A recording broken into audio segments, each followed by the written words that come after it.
Chers amis auditeurs, vous allez peut-être m'en vouloir de vous présenter certains faits dans cette vidéo.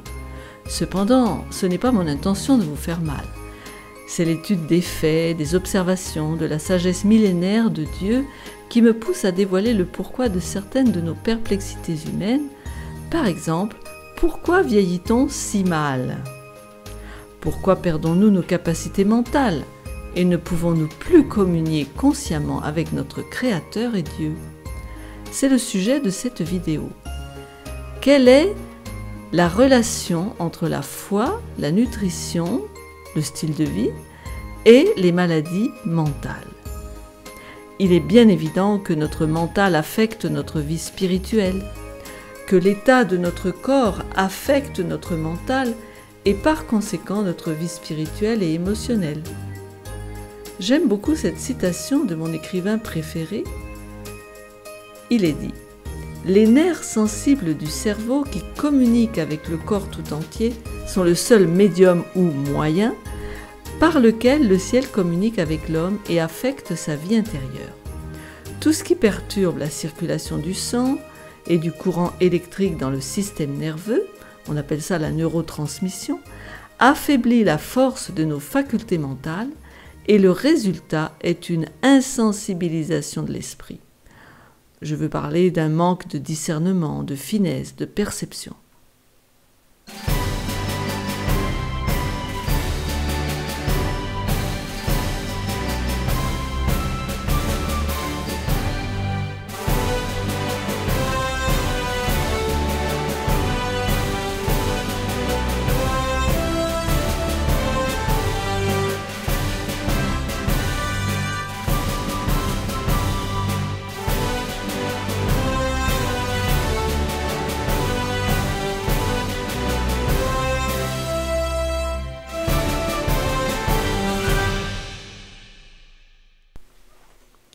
Prendre soin de son corps pour préserver son esprit. Commençons par un texte, 1 Corinthiens 3,16, où il est dit « Ne savez-vous pas que vous êtes le temple de Dieu et que l'Esprit de Dieu habite en vous ?» J'ai fait connaissance avec le programme New Start il y a de nombreuses années quand je me suis formée comme conseillère de santé en lifestyle.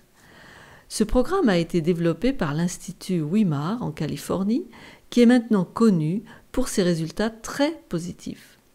New Start est tout simplement un acronyme qui le rend facile à retenir. N pour nutrition, E pour exercice, enfin c'est en anglais, donc le W correspond à water ou eau, de l'eau, S pour soleil, T pour tempérance, A pour air, R pour repos et T Trust in God ou bien confiance en Dieu. Le but de cette vidéo est de vous montrer que l'on peut recouvrer ou maintenir sa santé physique et mentale par le soin du corps. Nous commencerons par la nutrition et je m'intéresserai surtout à la santé mentale en relation avec cette nutrition. Alors, la nutrition la plus simple, la plus naturelle, tirée du sol, est la meilleure approche de la restauration physique et mentale. Je ne suis pas la seule à le dire. Notre régime originel ne comportait pas de produits animaux, viande, produits laitiers, œufs.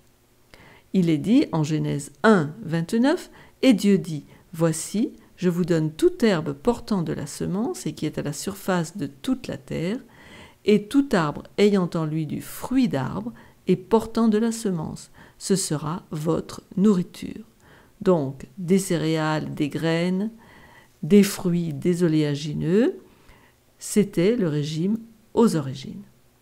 Il n'y avait pas de mort, donc pas de consommation d'animaux. Même les animaux mangeaient végétal.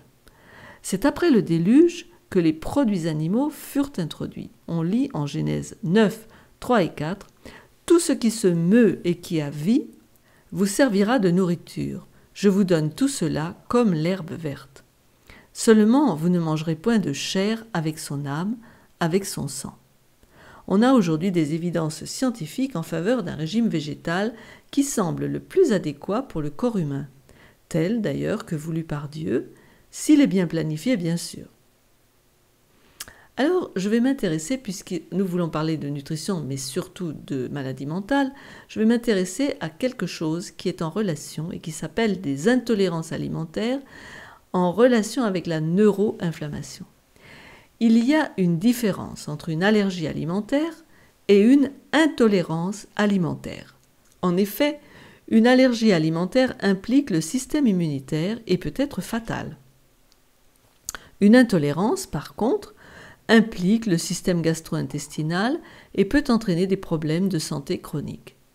Il faut donc rechercher les intolérances telles que la sensibilité au gluten, mais cette sensibilité au gluten, SGNC, sensibilité au gluten non cœliaque, ce n'est pas la maladie cœliaque qui est vraiment une allergie, donc autre que la maladie cœliaque.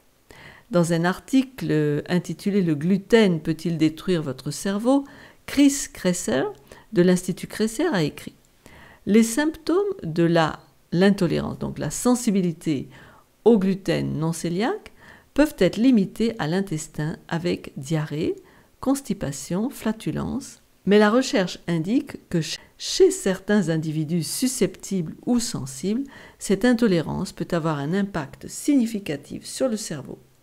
D'ailleurs, c'est un sujet de préoccupation, vu le nombre de personnes qui ont des désordres mentaux et des maladies neurodégénératives. Il continue. La sensibilité au gluten non cœliaque paraît affecter le cerveau en endommageant l'activité de l'axe intestin-cerveau, c'est-à-dire la communication entre le système entérique, système nerveux entérique, et le système nerveux central qui se trouve donc dans le cerveau et la moelle épinière. Cet axe relie la fonction intestinale au centre des émotions et au centre cognitif dans le cerveau. Ainsi, la santé des intestins, en relation avec la nourriture et la composition du microbiote, affecte la fonction mentale. Cette intolérance SGNC, non cœliaque, crée de l'inflammation dans l'intestin et touche l'axe intestin-cerveau, produisant inflammation et dysfonctionnement dans le cerveau. Cette neuroinflammation a été associée à la dépression, l'anxiété, la bipolarité, la schizophrénie, les troubles de l'enfance, vous savez, avec l'agitation, le ADHD, et augmente les risques des maladies neurodégénératives telles que le Parkinson, la maladie d'Alzheimer, la sénilité. Je reviendrai sur cette neuroinflammation en relation avec le microbiote dans un moment. Voyons pour le moment l'intolérance au gluten. Alors, de nos jours, cette intolérance est donc très fréquente. En effet, la protéine trouvée dans le blé, l'orge, le seigle est un exemple de ces éléments qui causent de l'inflammation chez de plus en plus d'individus. Si vous voulez plus de renseignements, allez voir la vidéo intitulée « Nutrition et santé ». Alors, il n'y a pas que le gluten qui peut donner des intolérances. D'autres ont des intolérances aux oléagineux, aux cacahuètes, au sésame. Beaucoup ont des intolérances au soja et certains en ont à beaucoup plus de choses. Quels peuvent être les autres facteurs causatifs de neuroinflammation ? Le docteur Russell Blaylock explique que la neuroinflammation peut être causée par l'activation de la microglie dans le cerveau qui sécrète des cytotoxines inflammatoires. Ces produits chimiques ou déchets toxiques sont sécrétés autour des neurones et des synapses et donc les intoxiquent. La microglie sécrète aussi des radicaux libres, des produits de peroxydation, des excitotoxines, dont le glutamate et l'aspartate, qui endommagent le cerveau, surtout quand leurs taux sont élevés et particulièrement dans l'enfance, quand justement on vaccine les enfants. Cette vaccination active la microglie, qui est le système de défense du système nerveux. Quand le niveau de glutamate est élevé et sécrété chimiquement, le cerveau ne se développe pas normalement et il surgit des problèmes de mémoire, d'apprentissage, de comportement, d'hyperactivité, de dépression et autres désordres mentaux plus tard dans la vie. Ce qui active la microglie inclut les virus, les infections, le mercure, l'aluminium, le monoglutamate de sodium qu'on trouve dans les produits salés, les chips et toutes ces choses-là, les vaccins, les infections à candida, la carence en graisse oméga 9, les intolérances alimentaires, les allergies, les blessures à la tête, etc. Alors, pour bien comprendre, il nous faut parler aussi de l'équilibre acido-basique. On a déjà vu dans la vidéo précédente que notre pH devrait être légèrement alcalin. L'acidose conduit à la maladie. Tous les produits animaux ont tendance à produire beaucoup d'acidité, alors que les végétaux ont tendance à produire l'alcalinité. On a vu qu'il valait mieux être du côté alcalin plutôt qu'acide.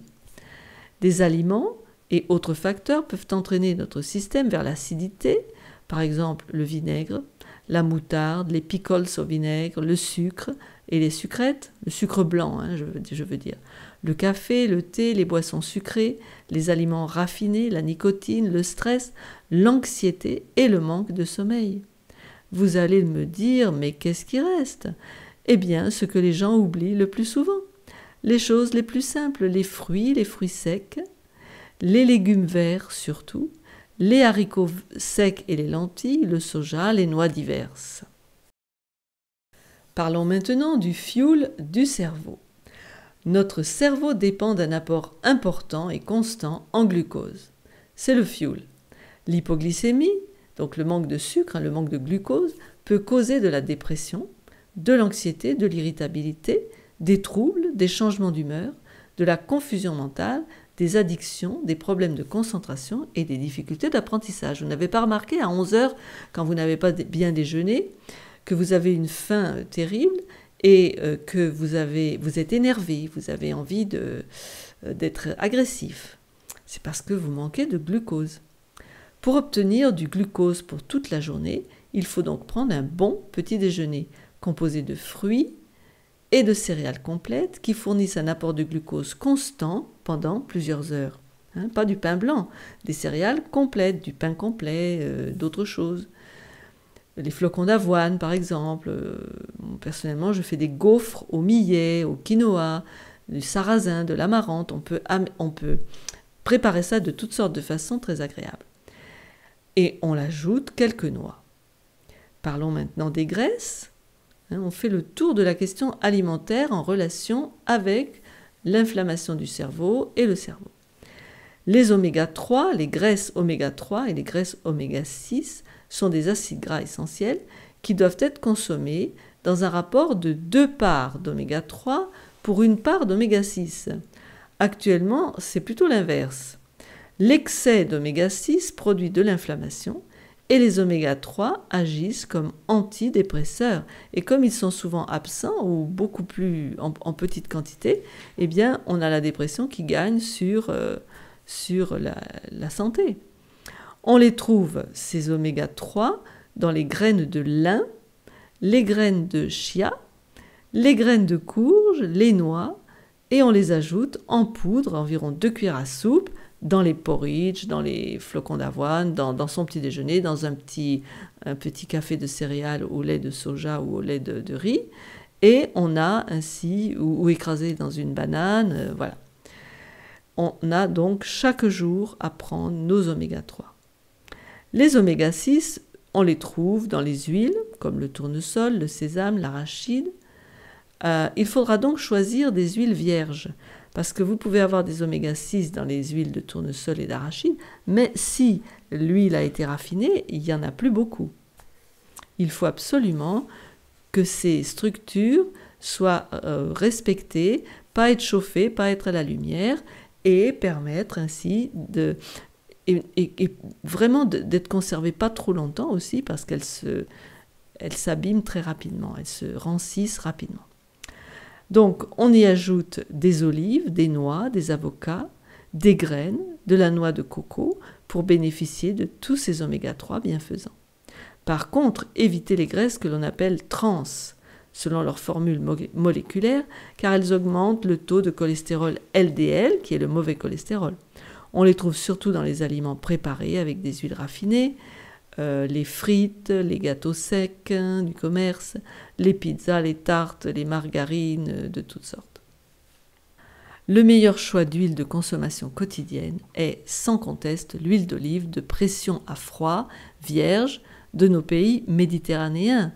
Et l'huile de coco sous les tropiques, maintenant on la trouve facilement ici grâce au transport. Ce sont de très bonnes huiles, très stables, que ce soit bien sûr crues ou à la cuisson. Le sel. Choisissez là aussi un bon sel, non raffiné, car ce raffinage lui a enlevé la plupart de ces minéraux dont on a tant besoin. Je préconise le sel de mer de Guérande qui contient pratiquement tous les minéraux, dont 3 magnésiums différents, ou bien le sel de l'Himalaya qui n'est pas raffiné, qui contient 84 minéraux qui règlent l'équilibre du pH, surtout dans le cerveau.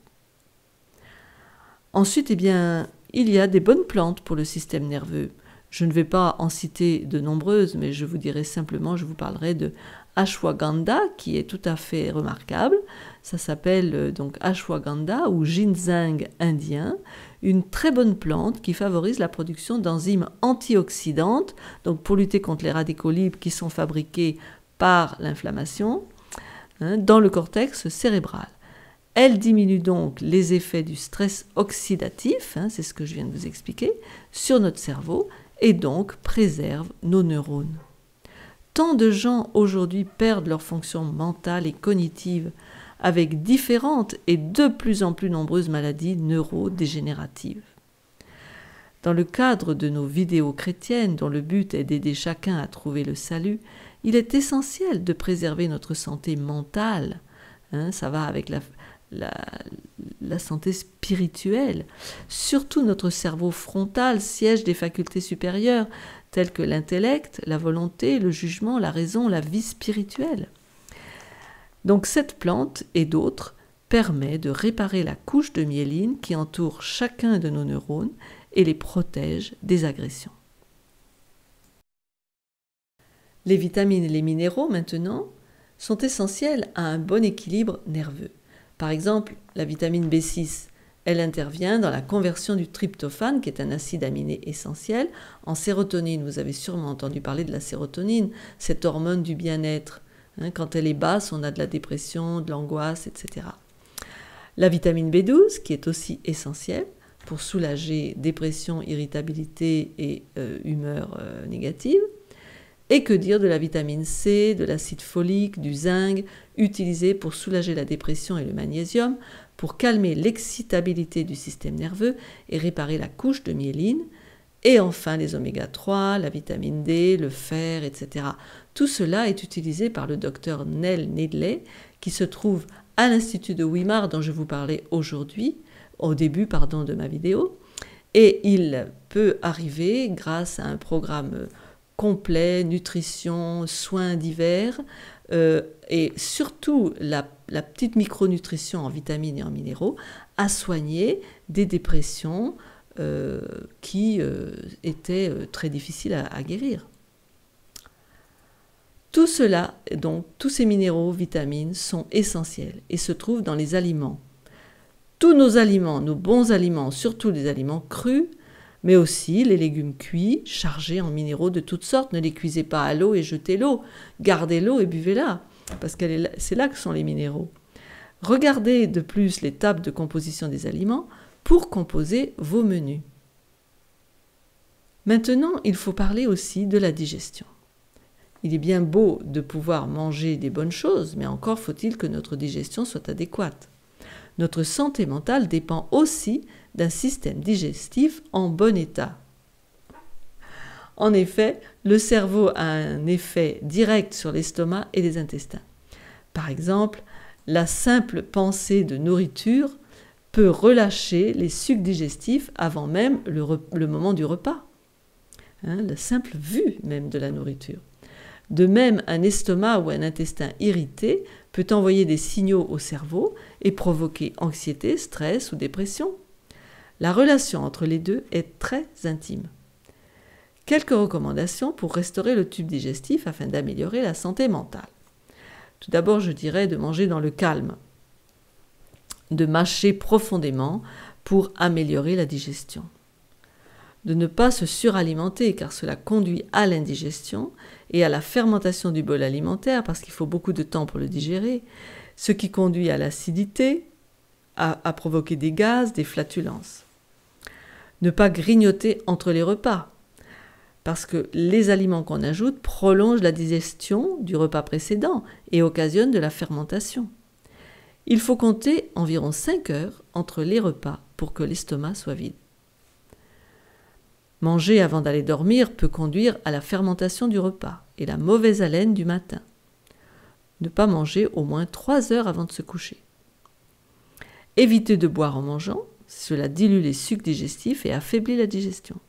Et ne pas mélanger des fruits et des légumes au même repas, car cela peut aussi causer de la fermentation, puisque les fruits se digèrent plus vite que les légumes. Alors, pourquoi parler de fermentation en relation avec la santé mentale? La fermentation produit un développement de bactéries, des bactéries pas trop souhaitables, et de l'alcool et aussi d'autres toxines dont l'organisme n'a pas besoin et qui va perturber les délicates opérations du système nerveux. Les bactéries pas trop souhaitables, c'est carrément les bactéries nuisibles qui se développent dans le cadre de la fermentation. Laissez-moi donc vous parler du microbiote. Le microbiote, c'est tout l'ensemble des milliards de bactéries qui vivent dans nos intestins et qui effectuent des tâches très importantes pour notre organisme. Les microbes de l'intestin ou les bactéries peuvent modeler le développement neuronal, moduler la neurotransmission, affecter le comportement, contribuer à la pathogénèse et la progression de maladies neurologiques, voire psychiatriques. Comment les bactéries intestinales peuvent-elles faire cela? Il existe, enfin en tout cas on reconnaît plusieurs mécanismes. Je vais vous les citer de manière très brève parce qu'on ne va pas rentrer dans un grand cours de physiologie. Mais globalement, premier mécanisme, elles déversent leurs acides gras à chaîne courte directement dans le courant sanguin. Ceux-ci ont un accès direct au cerveau. Je vous en reparle dans un moment. Par l'intermédiaire du nerf vague, le nerf le plus long du corps, qui relie le système nerveux de l'intestin au système nerveux central, il y a là une relation donc entre le cerveau et l'intestin. Ces bactéries peuvent activer des cellules endocrines dans l'intestin. Celles-ci envoient des hormones qui agissent partout et influencent le système nerveux. Donc, les hormones agissent sur le système nerveux, mais les bactéries agissent sur les nerfs. Vous voyez, vous avez compris avec le nerf vague. Hein. Ces bactéries activent des cellules immunitaires et déclenchent de l'inflammation qui affecte le cerveau. Quelques mots sur ces acides gras à chaîne courte, AGCC, sécrétés par nos bactéries intestinales. Ces corps gras sont absolument essentiels, sont très importants. Ils améliorent la barrière intestinale, empêchant ainsi l'action des micro-organismes néfastes et augmentent l'absorption de certains nutriments. Il faut que tout passe dans le sang pour nous nourrir et que ça aille dans nos cellules. Donc la barrière intestinale empêche certaines choses de rentrer, ce qui n'est pas souhaitable, les grosses molécules, les bactéries, etc. Et par contre, permet l'absorption, quand elle est en bon état, de nutriments. Ensuite, ces acides gras à chaîne courte modulent l'inflammation et l'immunité, contrôlant et limitant ainsi l'inflammation intestinale. Moins d'inflammation intestinale, moins d'inflammation dans le cerveau. On peut en trouver de ces acides gras à chaîne courte dans notre alimentation, en particulier dans les fibres des légumes, et oui, des fruits et des légumineuses, les haricots secs. Donc ne nous privons pas, c'est très important. Plus les acides gras à chaîne courte sont abondants, plus on jouira d'une bonne santé physique et mentale. Rappelez-vous aussi de la constipation, c'est important les fibres. Vous avez peut-être entendu parler d'un intestin poreux. Il s'agit d'un intestin dont la barrière intestinale, la barrière intérieure, n'est pas étanche et laisse passer des molécules nocives dans le sang. Ces molécules, qui ne doivent pas passer, sont la source de l'allergie ou de l'intolérance. Il est donc essentiel de maintenir l'intégrité de notre barrière intestinale en mangeant beaucoup de fibres fermentescibles. Et si on n'en a pas une bonne barrière, peut-être on peut prendre des probiotiques et vraiment penser aux aliments sains et surtout fibres fermentescibles. Maintenant, comment la dépression est-elle en rapport avec notre microbiote ? On a souvent dit que l'intestin est notre deuxième cerveau. On comprend mieux maintenant le lien qui existe entre le cerveau et l'intestin. En fait, la dépression peut être une expression clinique d'inflammation et de stress oxydatif, une attaque de l'oxygène sur nos cellules favorisée par la pollution, le tabac, l'excès de sport, de stress, une alimentation déséquilibrée. Les bactéries intestinales pourraient agir au moyen des métabolites qu'elles produisent pour activer la microglie. On a vu que c'était le système de défense du système nerveux, c'est-à-dire les cellules immunitaires de défense du système nerveux, donc contre les pathogènes. Je m'explique. Un déséquilibre de notre flore intestinale peut produire des endotoxines. Cela réveille le système de défense, la microglie, et génère de l'inflammation pour se défendre contre cette attaque. On sait maintenant que les sénilités diverses, la maladie d'Alzheimer, ont un point de départ, l'inflammation cérébrale liée à une flore intestinale déséquilibrée, trop de bactéries pathogènes, pas assez de bactéries saines. Cela s'appelle la dysbiose que vous voyez ici dans ce petit schéma. Et ce qu'elle produit, ça a été beaucoup étudié, en particulier pour les maladies mentales, par le docteur Russell Blaylock. Et il a découvert que réellement, il pouvait soigner, c'est un neurochirurgien d'ailleurs, il a pu soigner des gens qui avaient des maladies mentales grâce à l'alimentation. C'est quand même important. Donc cette dysbiose, ce déséquilibre dans la flore, peut donc produire des maladies mentales, telles que vous les voyez sur le tableau, de l'obésité, du diabète, l'hypothyroïdisme, l'athérosclérose, donc les maladies cardiovasculaires, du côté de l'arthrite rhumatoïde, de l'arthrose, la maigreur, la fragilité, et des maladies inflammatoires du côlon, comme par exemple le syndrome du côlon irritable. Vous comprenez maintenant comment nos intestins en disent beaucoup sur notre santé. Alors maintenant, je voudrais encore ajouter d'autres aliments problématiques qui agissent sur notre axe intestin-cerveau. Parlons du café. Eh oui, malheureusement, je vais tout démolir. Le café contient de la caféine qui a des effets neuropsychiatriques, d'après un article publié par l'université de Cambridge. Ce n'est pas le seul article, il y a énormément d'articles qui parlent des effets du café et de la caféine. La stimulation du système nerveux sympathique par la caféine met le corps dans un état ou une situation de stress, on appelle ça flight ou fight, qui induit donc une réponse de lutte ou de fuite. Mais on boit seulement du café, on n'a pas besoin de fuir ou de lutter. Cependant, on se sent excité, anxieux, et à la longue, on verra s'installer des troubles du comportement. Parce qu'en fait, quand on se sent anxieux, on reprend une tasse de café. Il y a des gens qui arrivent à en boire 30 par jour parce qu'ils sont tout le temps dans un état de faiblesse ou d'hypo. Savez-vous que l'on peut remplacer ce jus noir par une chicorée ou un malt d'orge, qui sont des alternatives beaucoup plus saines au café noir?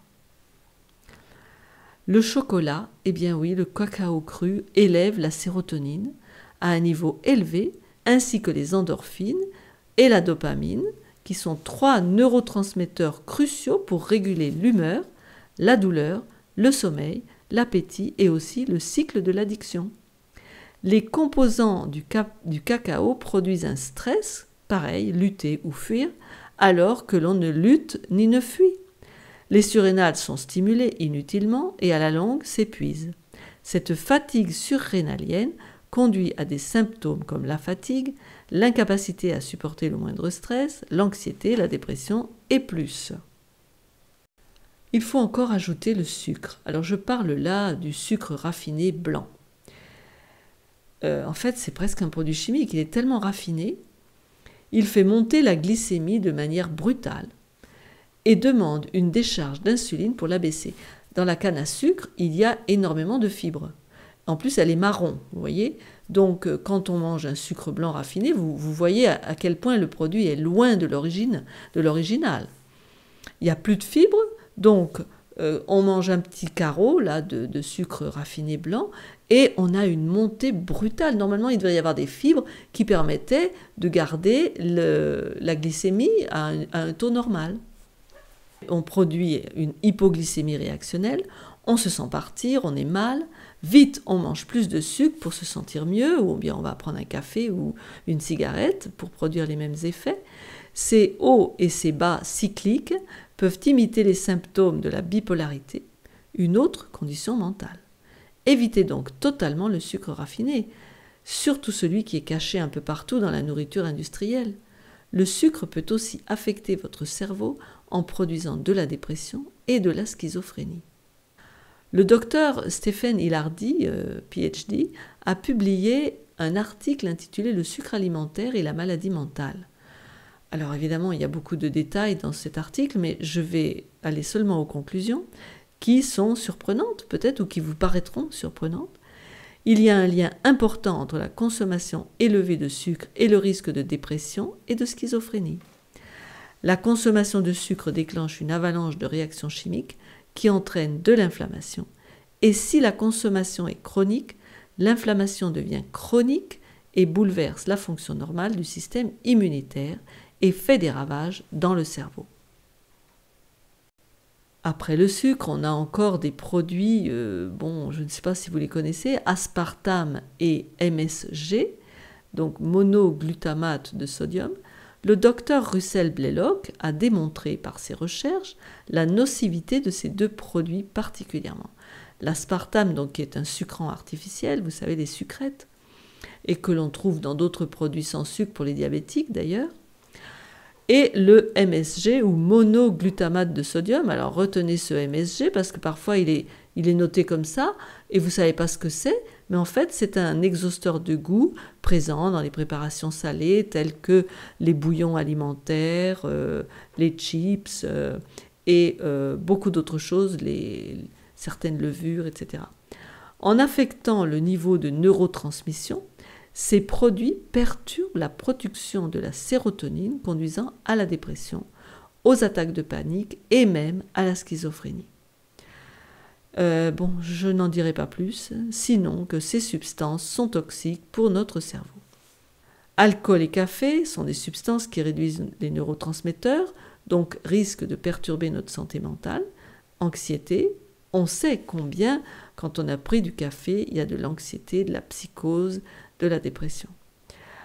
À la longue, bien sûr. L'alcool rétrécit le cortex préfrontal, il y a une perte de volume, une perte de neurones, on sait que l'alcool détruit les neurones. Et notre cortex préfrontal est le centre de la pensée, des émotions, du contrôle du comportement. Voilà, la liste est longue et douloureuse, mais il faut le savoir. Nous allons finir par des bonnes choses favorables. Par contre, l'exercice, boire de l'eau, prendre le soleil, respirer profondément, dormir et se reposer suffisamment, mettre sa confiance en Dieu sont les bases d'une bonne santé physique et mentale et prolongent la vie agréablement. C'est ce qu'on a vu, le New Start, donc le programme New Start, qui permet d'être en bonne santé. Alors voilà, on a essayé de faire le tour de cet aspect de la nutrition en relation avec notre cerveau. Je voudrais introduire la vidéo prochaine. Nous pensons généralement que la maladie mentale peut être expliquée entièrement par la science. Bien sûr, il y a l'aspect alimentaire, il y a l'aspect de mauvais style de vie, mais il ne faut pas non plus ignorer le fait que nous sommes aussi des êtres spirituels et que le but de Satan est de détruire ce que Dieu a fait et ce qu'il aime. Parce que notre esprit est le point de connexion avec Dieu, c'est sa cible principale. Pas seulement mentalement, mais aussi par le moyen d'éléments physiques, comme on vient de le voir, en empoisonnant nos corps par des aliments malfaisants, des boissons, des substances, des habitudes de style de vie qui embrouillent l'esprit, rendant notre perception de la vérité difficile. Nous verrons comment fermer les voies d'accès à nos esprits pour nous garder de l'influence de Satan et de ses mauvais anges, parce qu'ils ont un accès à notre esprit directement par certaines pratiques. Donc nous verrons cela la prochaine fois, nous aborderons l'aspect spirituel de cette santé mentale.